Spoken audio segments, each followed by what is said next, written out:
Auzubillahi minash shaitanir rajim. Bismillahir rahmanir rahim. Assalamu alaikum wa rahmatullahi wa barakatuh. Dear students, today I am going to deliver a lecture for the 12th class students of history subject of our institution. And my topic for today is the question is, what were the causes responsible for the growth and expansion of Magadha out of all Mahajanapadas?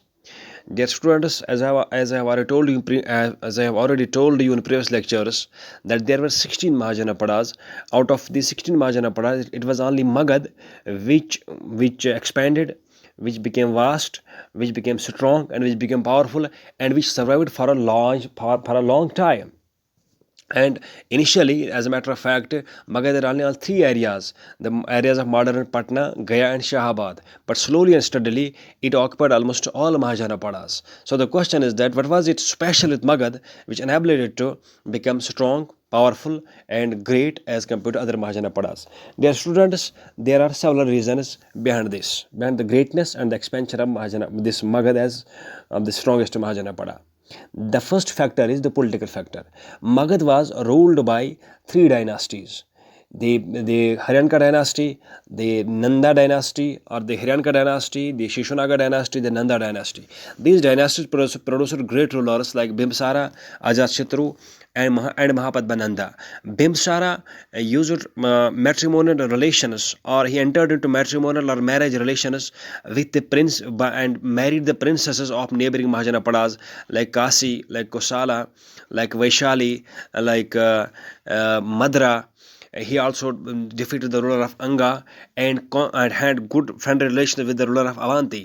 In the same way, his son Ajatashatru, he followed the policy of outright expansion. He used his military might to conquer more and more Mahajanapadas.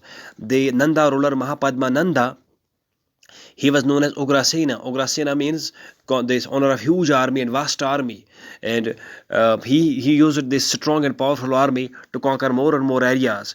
In short, we can say Magad was fortunate enough to have the service of these great rulers who left no stone unturned to take Magad to great heights. Number second is geographical factor. Dear students, Magad as well as its two capitals were guarded from all sides.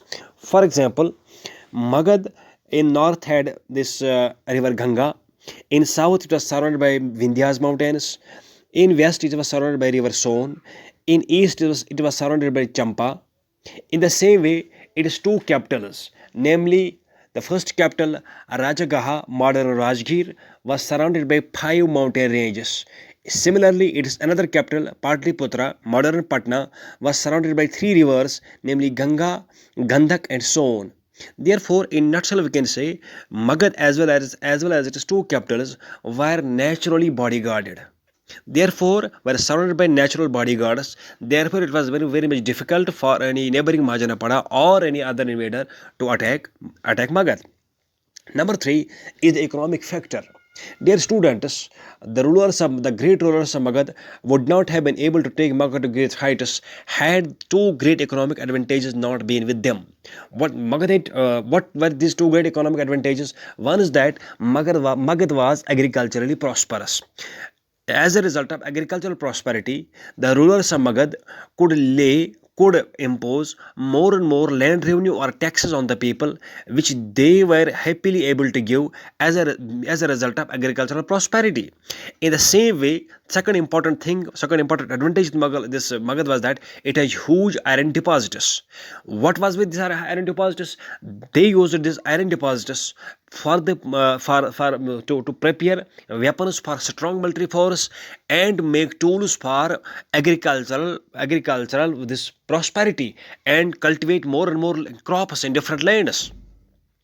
So therefore, this agricultural prosperity and rich iron deposits enabled Magad and its rulers to take lead over the other Mahajanapadas, which facilities and resources other Mahajanapadas did not have.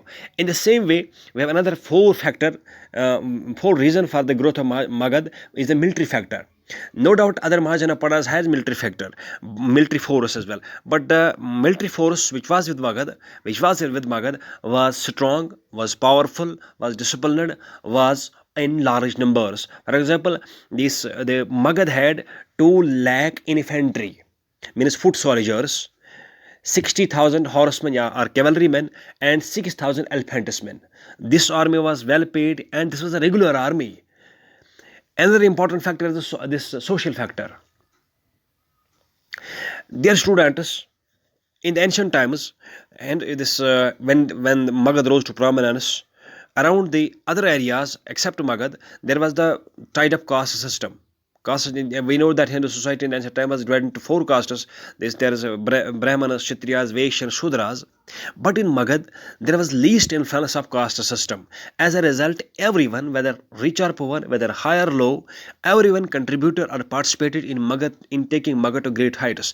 The biggest proof of social flexibility, social equivalence in Magad is that the 2 great Protestant or the reformist movements that took place in the Magad and the areas around it. Namely, the 2 Protestant movements were Buddhism and Jainism, because the two great leaders, namely Mahavir and Mahatma Gautam Buddha, were able to understand, or were able to this lay the foundation of these 2 great movements when there was social flexibility available in these areas. Otherwise, this could not have been possible for them. So, social factor as well enabled Magad to reach the great heights as compared to other Mahajanapadas. Thank you. Wish you all the best.